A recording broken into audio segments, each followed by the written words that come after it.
नमस्कार काकाजी. मी Sachin Laxmanrao Hiralkar, Anvika organic innovation private limited कंपनीचा जिल्हा प्रतिनिधी अकोला आणि लोअर बुलढाणा बघतो. काकाजी तुमचं नाव?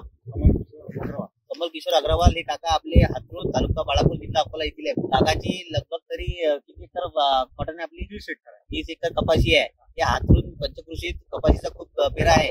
काका आपल्या न्यू दीपक कृषी सेवा केंद्र खामगाव जिथे काकाची माझी भेट झाली असता काकांना मी मार्गदर्शन केले की काका तुम्ही आमच्या कंपनीचा OLS कंपोजी फवारणी करा. तुमच्या कपाशीवर जेही अटॅक आलेला असेल, मावा, तुडतुडे आणि कपाशीची हाईट तुमची कमी असेल, ती सर्वात फरक झालेला तुम्हाला दिसेल.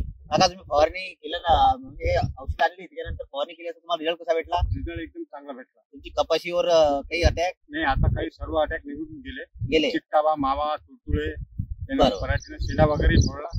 तुम्ही समाधानी औषध वापरल्याबद्दल? एकदम समाधानी. आपली हे औषध अकोला आदित्य कृषी सेवा केंद्र अकोला, खामगाव न्यू दीपक कृषी सेवा केंद्र खामगाव, किसान कृषी सेवा केंद्र बाळापूर, श्रीराम कृषी सेवा केंद्र जळगाव जामोद, खनेलवाल कृषी सेवा केंद्र नांदुरा, त्याच्यानंतर RM मोता कृषी सेवा केंद्र श्रीगाव, आपल्या सर्व ठिकाणी अवेलेबल आहे. त्यानंतर आपल्या कंपनीचे एक ब्रँड प्रोडक्ट तशी भारतात खूप चालते. थ्रिप्ससाठी थ्रिप्स, लाल कोळी, नागली, मावा तुळशीसाठी 909 म्हणून आहे. 909 प्लस हे फुल आणि पाचीसाठी आपलं तेल म्हणून एक बायोस्टिम्युलंट येते. त्याचाही फार निरंतर काळ रिझल्ट राहतो. त्याच्यामुळे शेतकऱ्याच्या उत्पन्नात 100% वाढ होते. काका याच्यानंतरही तुम्ही ते 909 आणि आपलं तेल यूज करा, जेणेकरून तुमच्या उत्पन्नात वाढ होईल एवढी अपेक्षा व्यक्त करतो. आपण माझ्या कंपनीचे औषध